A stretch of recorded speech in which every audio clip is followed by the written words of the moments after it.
Assalamualaikum warahmatullahi wabarakatuh. Perkenalkan, kami dari kelompok 2 yang merangkutakan saya, Fazal Salbutrage dengan NIM B1A 123139. Saya Aldia Pensa DHFA dengan NIM B1A123152. Saya Laila Firdayanti dengan NIM B1A 123137. Saya Wairmati Borupadang dengan NIM B1A123143. Saya Markus Dewan Marpaung dengan NIM B1A123141. Baik, kami di sini untuk memenuhi tugas video mata kuliah Hukum Tata Ruang dengan dosen pengampu Ibu Dr. Ari Budiarti, SHM Hum. Sekian dari perkenalan kami. Tata ruang adalah proses perencanaan, pemanfaatan, dan pengendalian ruang untuk menciptakan struktur dan pola ruang yang tertib, sehingga setiap kegiatan manusia dapat berlangsung sesuai fungsi wilayahnya tanpa saling mengganggu. Dasar hukum tata ruang diatur dalam Undang-Undang Nomor 26 Tahun 2007 tentang penataan ruang. Sementara itu, pembangunan berkelanjutan adalah pembangunan yang dilakukan untuk memenuhi kebutuhan generasi kini tanpa harus mengorbankan generasi mendatang. Dasar hukum yang mengatur tentang pembangunan berkelanjutan diatur dalam Undang-Undang Nomor 32 Tahun 2009 tentang perlindungan dan pengelolaan lingkungan hidup yang menetapkan asas pembangunan berkelanjutan sebagai pedoman pengelolaan lingkungan. Sementara itu, SDGs atau Sustainable Development Goals adalah tujuan pembangunan berkelanjutan yang disepakati oleh PBB yang terdiri dari 17 tujuan dan 169 target untuk mencapai dunia yang adil, damai, dan berkelanjutan pada tahun 2030. Dasar hukum SDGs diatur dalam Perpres nomor 59 tahun 2017 tentang pelaksanaan dan pencapaian tujuan pembangunan berkelanjutan.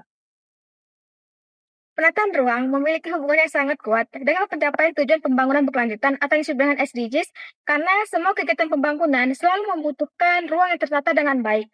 Melalui penataan ruang, pemerintah mengatur bagaimana suatu wilayah digunakan agar tidak saling bertabrakan antara kebutuhan pemukiman, industri, lingkungan, dan fasilitas umum. Penataan ruang membantu mewujudkan kota yang aman, nyaman, dan teratur, yang sejalan dengan tujuan SDG 11 tentang kota dan pemukiman berkelanjutan. Selain itu, penataan ruang berperan penting dalam menghadapi perubahan iklim dengan menjaga daerah resapan air, kawasan hijau, dan wilayah yang rawan bencana, sehingga risiko banjir, longsor, dan kerusakan lingkungan dapat dikurangi. Tidak hanya itu, penataan ruang berkontribusi terhadap perlindungan ekosistem daratan dengan menjaga hutan, kawasan konservasi, dan habitat alami agar tidak hilang akibat pembangunan yang tidak terencana. Dengan demikian, penataan ruang menjadi fondasi utama agar pembangunan dapat berjalan seimbang, ramah lingkungan, dan mampu mendukung tercapainya berbagai target SDGs. Pelanggaran hukum tata ruang dalam pembangunan Mall Jambi Business Center atau biasa kita lebih kenal JBC bisa dirinci dengan menyebutkan peraturan yang dilanggar secara konkret. Sebagai berikut, Undang-Undang Nomor 26 Tahun 2007 tentang penataan ruang yang mengatur rencana tata ruang wilayah pembangunan JBC juga tidak sesuai dengan rencana tata ruang wilayah atau RT/RW Kota Jambi. Khususnya, Peraturan Daerah Kota Jambi Nomor 9 Tahun 2013 tentang RT/RW Kota Jambi, di mana zona yang ditempati JBC adalah zona yang seharusnya dilindungi atau berfungsi sebagai ruang terbuka hijau atau zona sempadan sungai. Undang-Undang Nomor 28 Tahun 2002 tentang bangunan gedung dan Peraturan Pemerintah Nomor 36 Tahun 2005 sebagai pelaksanaan undang-undang tersebut. Pembangunan JBC perlu memiliki izin mendirikan bangunan atau PMB dari sertifikat layak fungsi atau SLF. Namun, jika bangunan berdiri tanpa memenuhi ketentuan atau di zona yang padat wilayah, maka melanggar ketentuan ini secara teknis Peraturan Menteri PUPR RI Nomor 28 CRT M 2015 Pasal 22 Ayat 2 yang melarang pendirian bangunan di daerah sepanjang sungai, yang termasuk bagian zona lindung. Karena pembangunan Mall JBC ada di wilayah yang padat wilayah yang seharusnya dijaga sebagai kawasan lindung, maka terjadi pelanggaran aturan tersebut terkait wilayah padat dan rawan macet. Pembangunan Mall JBC di wilayah Kota Jambi yang sudah memiliki tingkat kepadatan yang tinggi dan kemacetan signifikan juga melanggar prinsip perencanaan tata ruang yang ideal.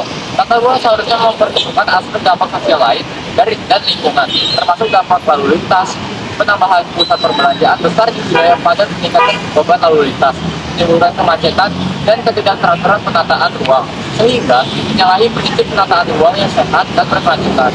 Dampak rencana pembangunan Mall JBC terhadap tata ruang dan keberlanjutan kota.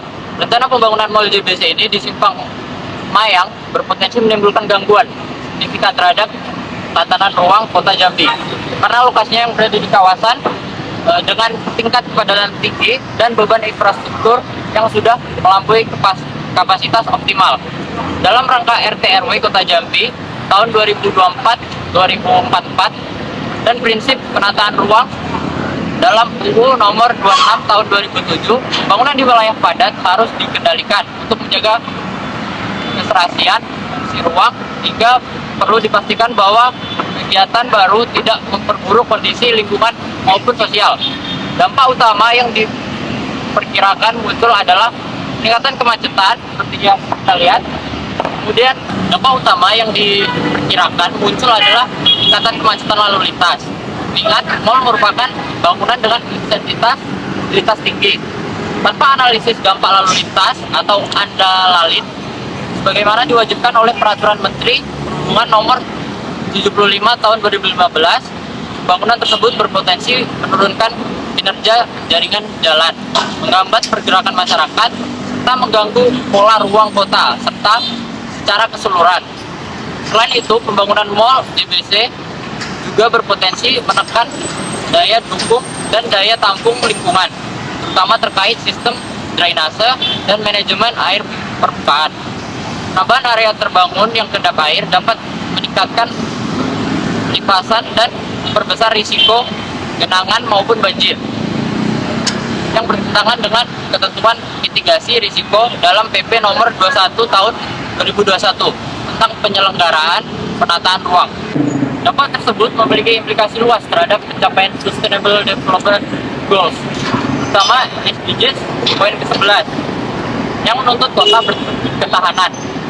Lalu SDGs poin ke-13 terkait adaptasi perubahan iklim melalui pengendalian implikasi air, serta SDGs poin ke-6 yang menekankan pentingnya sistem drainase dan air permukaan yang berfungsi baik.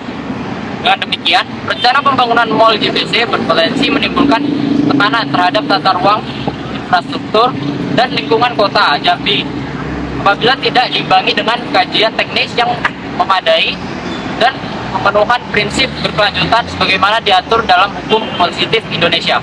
Solusi yang dapat digunakan terhadap dampak pembangunan Mall JBC ini. Pertama, solusi terhadap rencana tata ruangnya. Itu pemerintah wajib harus menyelesaikan terlebih dahulu rencana detail tata ruang dan menilai ulang lokasi dari pembangunan Mall JBC ini. Kedua, yaitu perlu dilakukan penilaian kembali terhadap peruntukan mall ini. Apakah daya tampungnya itu terlalu rendah?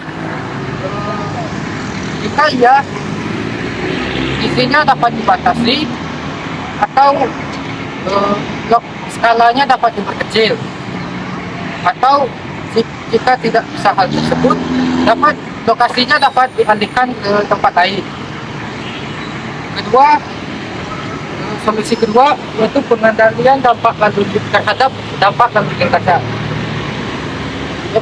Yaitu pertama adalah wajib dilakukan analisis dampak lalu lintas terhadap itu kawasan di depan Mall JBC ini yang komprehensif. Perlu penatakan infrastruktur, lebar jalan atau rekayasa lalu lintas, yaitu pengaturan parkir internal dan zona drop off khusus agar tidak mengganggu lalu lintas jalan depan. Ketiga, solusi terhadap mitigasi lingkungan dan drainase. Pertama, dapat dilakukan kajian daya dukung dan daya tampung. Jika kritis, pengembang wajib menyediakan kolam retensi, sumur resapan, dan sistem infiltrasi. Disyaratkan minimal RTH-nya yaitu 20-30%, termasuk green rock atau taman publik. Keempat, solusi terhadap perbaikan tata kelola perizinannya. Izin harus memenuhi asas akuntabilitas dan kehati-hatian untuk mencegah maladministrasi. Pemerintah wajib membuka konsultasi publik bagi warga sekitar sebelum izin terhadap mal ini diterbitkan. Kelima, alternatif solusi jika risikonya terlalu tinggi, yaitu pemerintah dapat menolak mencabut izin dan merelokasi proyek apabila terbukti mengancam kemacetan, banjir, dan tidak sesuai rencana tata ruang wilayah. Sekian solusinya. Sekian dari penjelasan video materi kelompok kami. Lebih dan kurang kami mohon maaf. Kami akhiri. Wassalamualaikum warahmatullahi wabarakatuh.